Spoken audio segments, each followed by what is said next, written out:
ఎందుకమ్మా పిల్లలతో చెప్పాలి కల్పిస్తాం. నేనేం కాల్చమని చెప్పలేదు, ఒక టైం పాస్ వచ్చి కాల్చున్నాడు అంతే.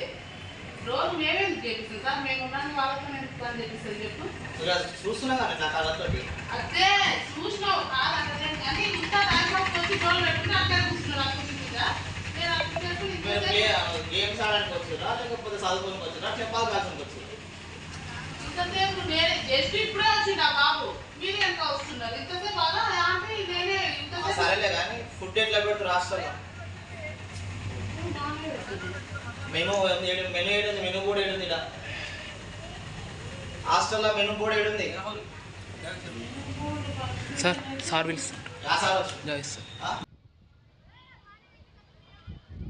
స్టేట్లో ఉన్న ఒక్క అకాడమీ ఒక్కడు పట్టించుకుంటూ లేడు.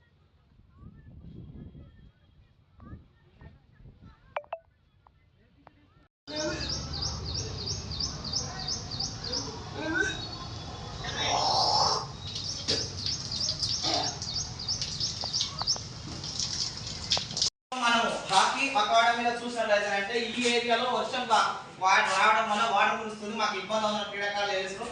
ఇంకోటి వెంటిలేషన్ లేదు, లైటింగ్ కూడా లేదు ఈ రూమ్ లో. మన క్రీడాకారులు ఏ విధంగా ఉంటారు అనేది చూడాల్సిన అంశం. కనుక ఇంకా వివిధ రకాలైన సమస్యలు ఈ హాకీ అకాడమీలో యాజ్ ఎ ప్లేయర్ గా నాకు కూడా తెలుసు. కానీ అధికారులు ఎందుకు స్పందించట్లేదని మీకు తెలిసిన అధికారులు కానీ జిల్లా కలెక్టర్ కానీ ఎమ్మెల్యే గారు తక్షణమే స్పందించాలి, క్రీడాకారులకు న్యాయం చేయాలి అని మీకు పోరాటం జరుగుతుంది. ఖచ్చితంగా లైట్ లేదా లైట్ కూడా లేదని ఇక్కడ ఇక్కడ వాటర్ వస్తున్నా ఇక్కడ ఇప్పుడు ప్రస్తుతం మన హాకీ అకాడమీలో చూసినట్టు ఏంటంటే ఆ ఒక్కటే బల్బు తోటి ఒక్క బల్బు తోటి అరే నువ్వు స్టైల్. అందరికీ నమస్కారం, నేను మీ వనపర్తి నియోజకవర్గ కాంటెస్టర్ స్వతంత్ర ఎమ్మెల్యే అభ్యర్థి. నేడు వనపర్తి తెలంగాణ రాష్ట్ర హాకీ అకాడమీని వనపర్తిలో సందర్శించడం జరిగింది.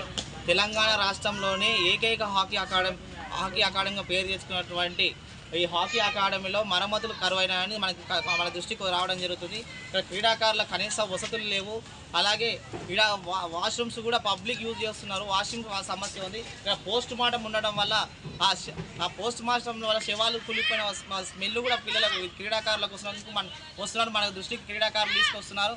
కానీ అధికారులు నిమ్మకు నీరెత్తినట్టుగా ఈరోజు వ్యవహరిస్తున్నట్లు మన దృష్టికి వచ్చిన అంశం. క్రీడాకారులు క్రీడా సమస్యలు చెప్పుకోవడానికి కూడా ఇబ్బంది గురవుతున్నారని మా దృష్టికి రావడం జరుగుతుంది. ఎందుకు ఇంత నిర్లక్ష్య ధోరణిగా, ఇంత బెదిరింపు ధోరణిగా ఈరోజు అధికారులు ఎందుకు వ్యవహరిస్తున్నారని మేము తెలియజేస్తున్నాం. ఇక్కడ హాస్టల్లో కూడా ఇంతవరకు మెనూ బోర్డు కూడా పెట్టలేదు. ఆ మెనూ బోర్డు క్రీడాకారులకు ఏం ఆహారం అందిస్తున్నారు అనేది ఒక క్రీడాకారుడు తయారు కావాలనుకున్నా అంటే కొన్ని రకాలైన క్యాలరీస్ కావాలి, కార్బోహైడ్రేట్స్ కావాలి, నాణ్యతమైన ఫుడ్ కావాలి, స్పోర్ట్స్ కిట్ కావాలి.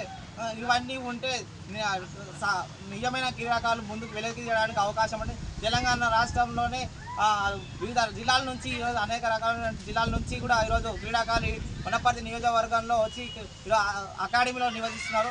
ఈ అకాడమీలో సరైన వసతులు కల్పించి ఈరోజు వెంటనే ఈ హాకీ అకాడమీ ఇండోర్ స్టేడియానికి మార్చాలి. ఇండోర్ స్టేడియంలో మాట్లాడిన ఒక స్థాయిలో కూడా సేమ్ స్థాయిలాగా ఈరోజు హాకీ అకాడమీని తయారు చేయాలని వనపర్తి ఎమ్మెల్యే గారికి మేము కోరడం జరుగుతుంది. ఎమ్మెల్యే గారు కూడా మాకు మాట ఇచ్చారు, క్రీడా రంగాన్ని అన్ని రంగాల్లో మేము అభివృద్ధి చేస్తాము, క్రీడాకారులతోటి మేము సమావేశం నిర్వహిస్తామని తెలియజేశారు. కనుక ఎమ్మెల్యే గారు మరోసారి మేము గుర్తు చేయడం జరుగుతుంది. ఎమ్మెల్యే గారికి మేము గుర్తు చేయడం ఏంటంటే ఈరోజు క్రీడాకారులు అట్టడుగున పడిపోతున్నారు, కనుక మీరు దృష్టి సాగించాలి, క్రీడాపర్తిగా మీరు చేస్తారని వాగ్దానం చేశారు. కనుక వనపర్తిలో ఇంకోటి వనపర్తి హాకీకి పుట్టినిల్లుగా అని చెప్పవచ్చు. హాకీకి పుట్టినిల్లు ఉండి వనపర్తికి హాకీ ఆస్ట్రో టర్ఫ్ కావాలి ఖచ్చితంగా అనేది క్రీడాకారుల తరపు నుంచి మేము తెలియజేయడం జరుగుతుంది.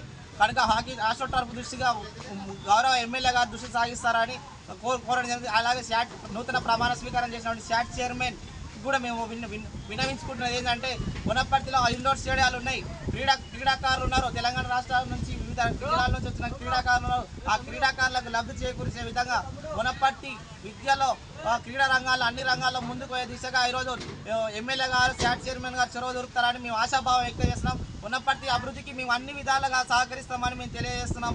కనుక ఎమ్మెల్యే గారు శాట్ చైర్మన్ గారు తక్షణమే స్పందించాలి. ఎవరైతే విధుల పట్ల నిర్లక్ష్యం వహిస్తున్నారో అధికారులపైన కఠిన చర్యలు తీసుకోవాలని మేము కోరడం జరుగుతుంది.